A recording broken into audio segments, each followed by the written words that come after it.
Good day from Kamakura, Japan, on this Saturday, September 7th. Well, the heat and humidity has returned. It's about 24 degrees right now. Not too bad, temperature-wise, but it's quite humid. The mist is in the air. Well, I have a special episode for you today. Some local residents are opposed to some construction going on just up the hill here from Kuzuharagoka Shrine. So I'll have a detailed explanation of what's going on there, plus a look back at the week in the garden. Well, earlier in the week, I came across a group of local residents who are opposed to some construction going on just adjacent to the shrine here at the top of the hill. It seems like a private organization is wanting to build some sort of recreational facility there. And this is a very historical area that goes back quite a few hundred years. Yeah, so the residents are signing a petition to have the project halted. And I thought it was very interesting. So I asked one of them to explain what was going on. His name is Mr. Takeshita. I live near here, near this shrine. But this shrine has a history which goes back 5th century. And we have many historical documents to describe how important this hill is. Now we are facing this project where this construction will block the view to the Mount Fuji, which we don't like. So we like to stop this construction to save this great view, as you can see, you know very well. Yeah.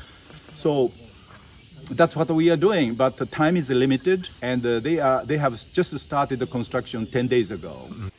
And it seems as if a lot of local residents here are very much opposed to the plan. And we are very much worried, and many people do not know what's going on here because it's not easy to see. Right. Although I've lived here for over 60 years, I didn't know that PowerPoint.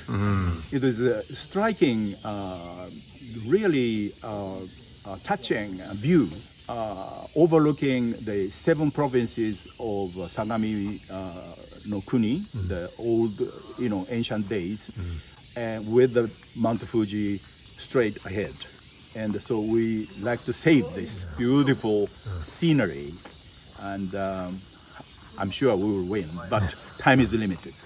Now, I have heard that there was an archaeological dig that happened here recently. That gave us a chance to get to know, notice that the site was so beautiful. Until then, it was kind of deserted. We didn't know.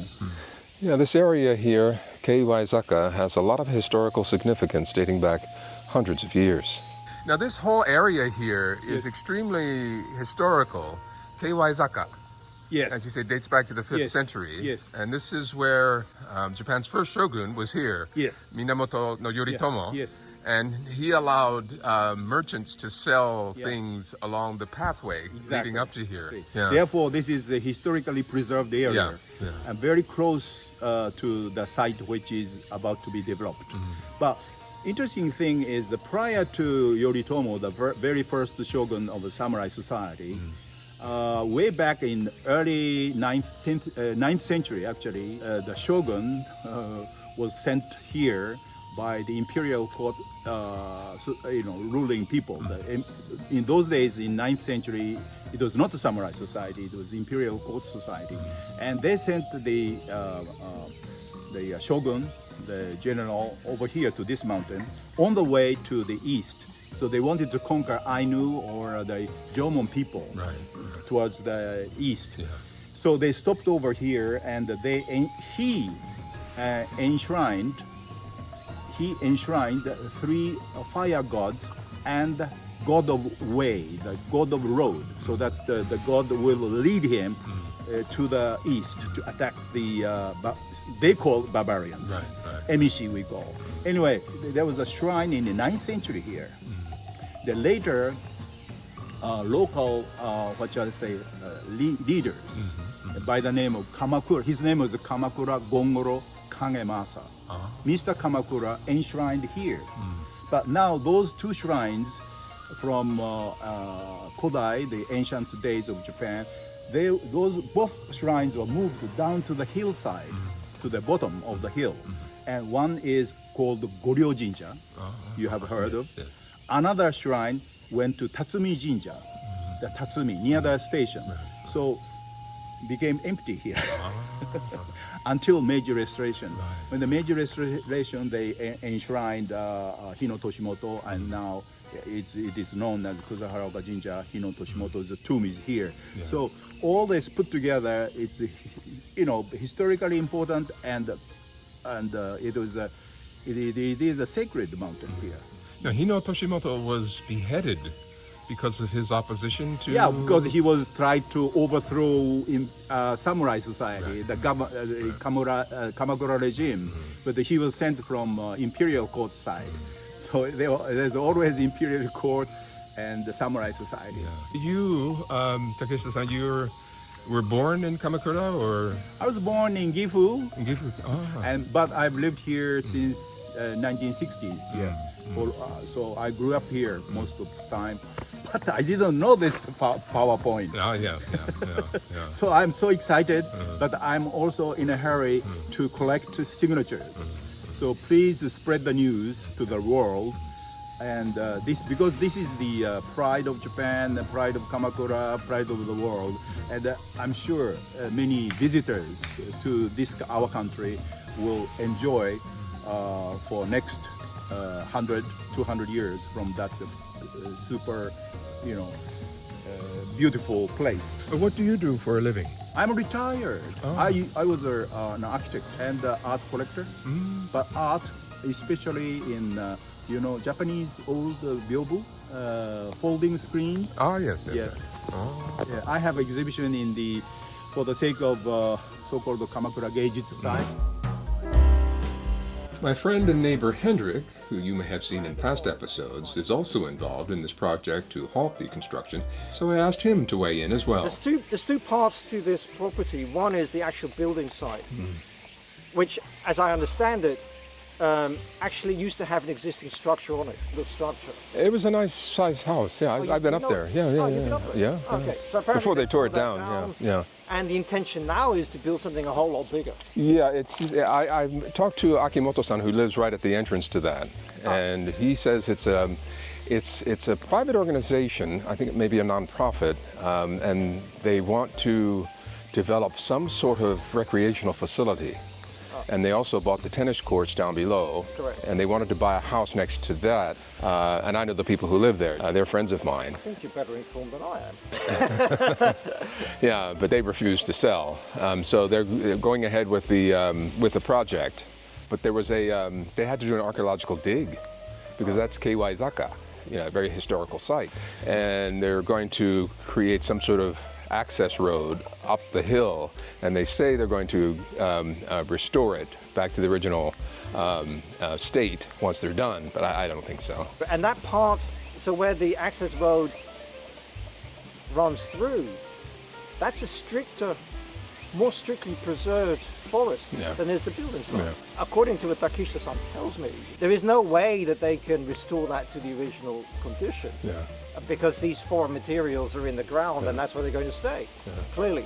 Unless they go to a huge expense to dig everything up again. I mean, I cannot possibly see that happening. So it'll be a big structure, it'll be concrete. Because there are two laws that pertain to this situation. One that was brought in about 60 years ago, that actually came about as a result of a public campaign to prevent Hachimangu from building on top of that hill, which in those days was entirely legal. There was a public campaign against it. The public won, and in response to that, they passed a protection law, a preservation law. And then 15 or 20 years ago, they actually strengthened it by having a stricter form of preservation that this same law would cover. And they designated parts of the forest with that stricter interpretation of the law. And going back to this property, where they're intending to build this access road, in fact, construction's already begun. So I think there are two objects. So one is that is it seems to be a clear-cut case of illegally interfering with preserved forest. I don't see how you can argue against that. And I think the other so there's the environmental concern. I think that's what motivates him more than anything, is the fact that it's a site of historical significance. Since it was the location of not just one, but two Shinto jinjo, Yeah. both of which have been moved out, but the original site is still there. Yeah. And it comes with apparently a very unique view. Oh yeah, it's a beautiful view. The land of Sagami with Fuji in the background. Yeah, and that's the view that I end all of my episodes on. Oh, yeah. okay. Yes, that's Sagami Valley there. Yeah. And the Tanzawa mountain range to the side there. Takisha-san is of the opinion that the local government don't listen to him, and they don't bother reading his various statements of his opinion and his facts and presentation of things. That's the long and short of the story. That's as much as I know. Yeah. To be continued. Please come back to watch for more. Well, I haven't mentioned the name of the person or the organization doing the construction because I think it's only fair not to dox them. Obviously, they do have permission from the city to build, but some of the local residents are opposed. So I think it's only fair that their voices be heard as well. So it remains to be seen what will happen, who will prevail. I'll keep you informed. Ready to go? Let's go. All righty.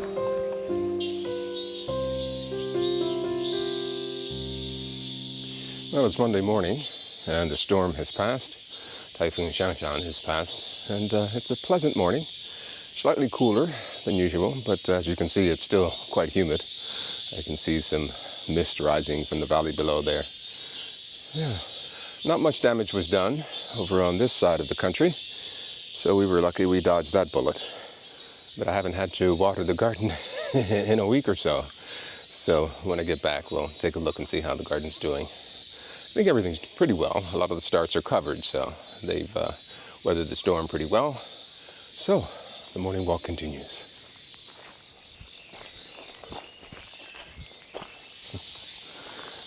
And that rain has sprouted these mushrooms here. Look at this. Wow.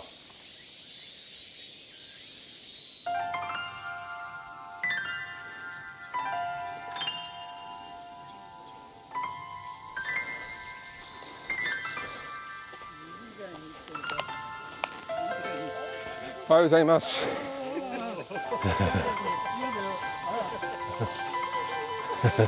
Anything.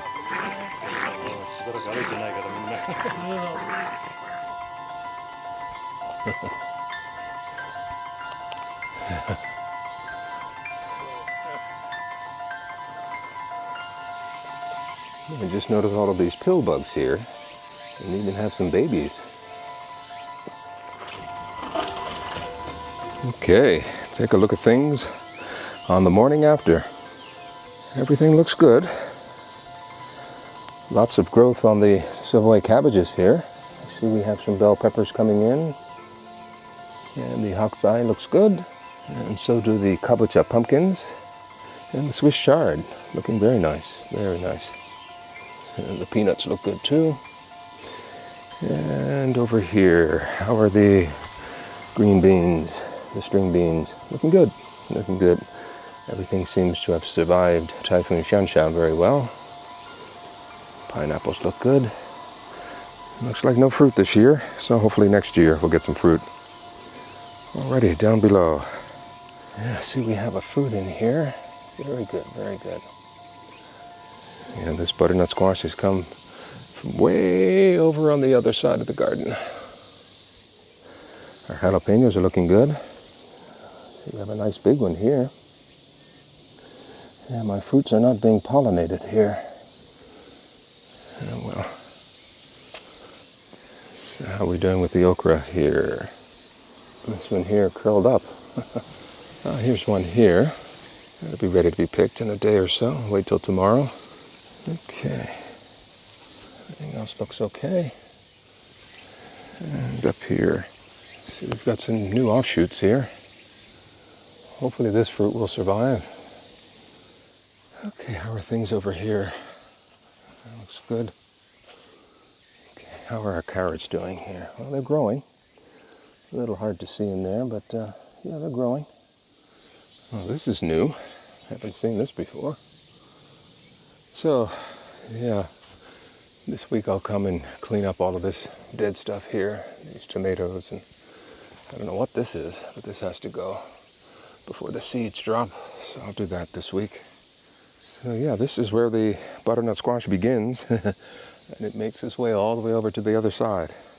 Nice. I want to check on that squash that was here. Oh, it fell. Wow, look at that. But it's still in pretty good shape. Yeah, still in pretty good shape. I think it's edible. So yeah, something tells me that this might be the only fruit we get from the butternut squash. It doesn't even look like butternut, but I'm sure it's edible. So, look what I got. Yeah, butternut squash.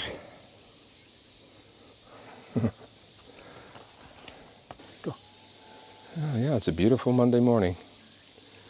Post-typhoon. Very nice. Okay, let's get this thing in here and cleaned.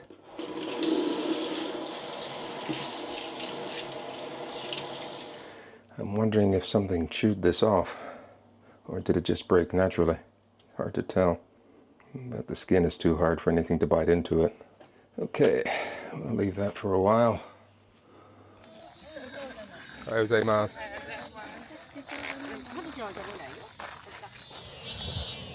I heard thunder over here. Yeah, it looks like rain over there, so we better hurry up and go back before we get drenched.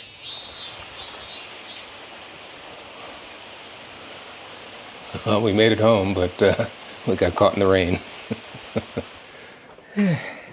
Yeah, we'll survive. Well, this Tuesday morning, I'm making a chicken and potato dish. This will be baked in the oven for about an hour and a half.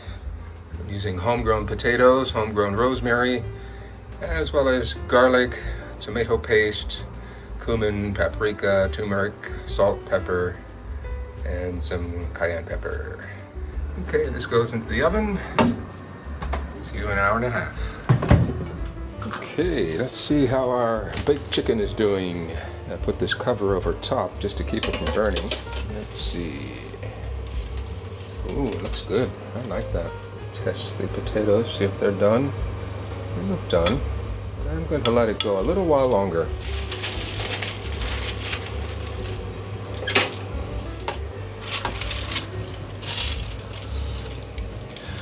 For the last 15 minutes or so, I'm going to add some broccoli. This is frozen broccoli. And I think I'll leave this uncovered. Okay, so we'll put this back in, leave it uncovered, and check on it in 15 minutes. Okay, how are we doing here? Oh, that looks good. Very good. Broccoli is not overdone. Chicken is nice and crispy. Okay, let me let that cool down a bit, and then we'll make a plate. Well, look at this. A bright sunny morning, and it's raining at the same time. Wow. So, let's go back into the kitchen. And here's my morning meal. This is how I'm breaking my fast. Homegrown potatoes with baked chicken and broccoli. Looks good, looks good. Let's tuck in. Oh, that looks good. That looks very good. I have everything on a bed of rice. Cut a potato as well. Slice of potato and my baked chicken.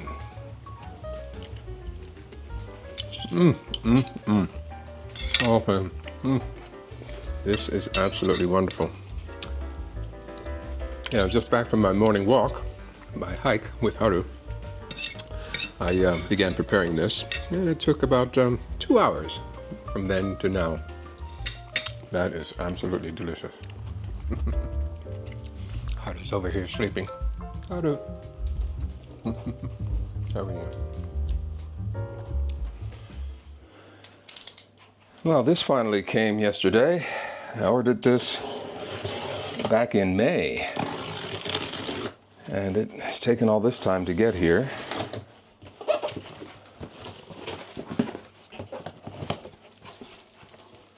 It looks like it's been beaten up a bit,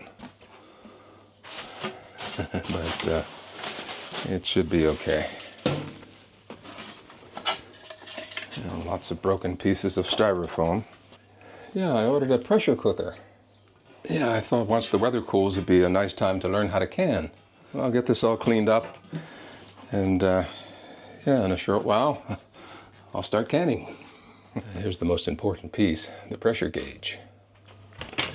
Yeah, I also recently bought a bunch of ball canning jars, so yeah, I think I'm all set.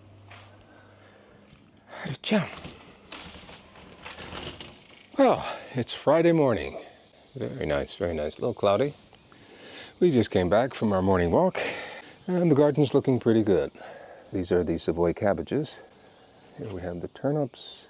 Yeah, we even have some vining on the kabocha. I'm debating on whether to take the covers off or to leave them on for a little while longer. I do notice some bug damage here. Something's been chewing on the leaves here as well. So what I might do is just leave them on for a little while longer, let the plants get bigger and stronger. See how the peanut's doing here. They look pretty good. And everything here is looking fine. Yeah, see the carrots have stood up. And we'll see what happens with those. Yeah, I found out this is Japanese nettle, and I think this has to go. I'm going to take this out today. I want to get these plants out of here before they go to seed, and there's a lot of seed head on here. Okay, let's see here. I found a eggplant.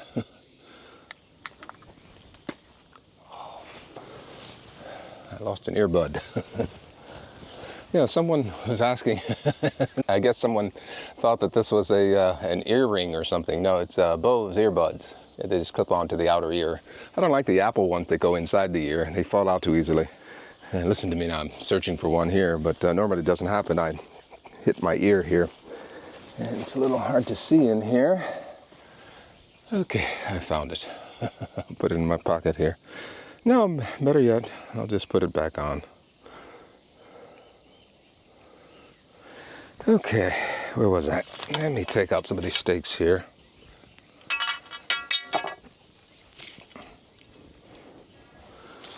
Okay. These are the tomatoes. Oh, these nettles have some strong roots. And very invasive. I'm not going to bother composting that. I want to get all of these roots. So what I might do is put the kabocha over here, the pumpkins. I'll leave them in the bags, of course. They're already planted, so. Yeah, this is something I should have done weeks ago, but it was so hot and muggy. I'll put these posts away for next season. Boy, this butternut squash is still growing. So what have we here? Lots of weeds. I'm trying not to disturb the roots of the butternut squash. I might get a few more eventually. I've only got the one so far. So that looks a lot better. I'll come back and do some more cleanup and decide what I want to plant in here. What I think I might do is just cover the soil and put the bags on top. Give the soil a break and kill these seeds here over the winter. Okay, I think that's it for today. Yeah, everything looks good. Everything looks rather moist, so I think we may have had some rain overnight, so I'm going to just leave everything here. I'm not going to water it today. It looks pretty good. Let's see what's happening down here. Any more growth on the jalapenos, I wonder. Yes, very nice, beautiful. Should be ready. Oh, these are different. Yeah, these are different jalapenos. Wow, I thought they were all the same. Yeah. Oh God, some beauties over here. Look at this. Yeah, very nice. While I'm here, let me just check and see how the okra is doing. This one here doesn't look so pretty, but that's all right. And this one here is kind of curled there. No problem. So I'll come back in a couple more days. We should have some more.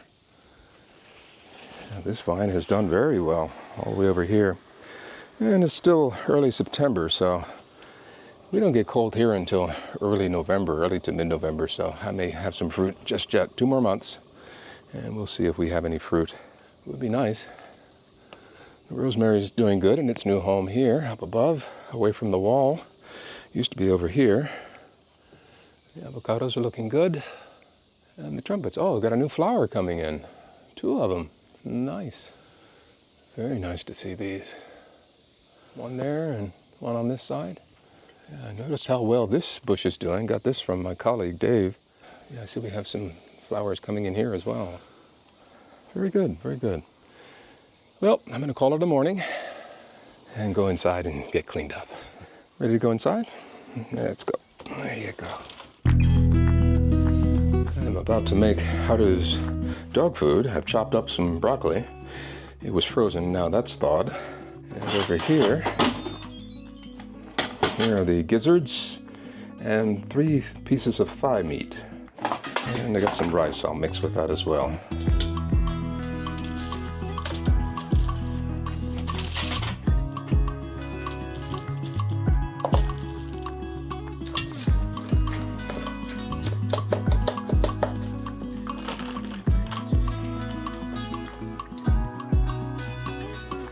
Okay, this is about as much as Haru gets every day, or actually twice a day.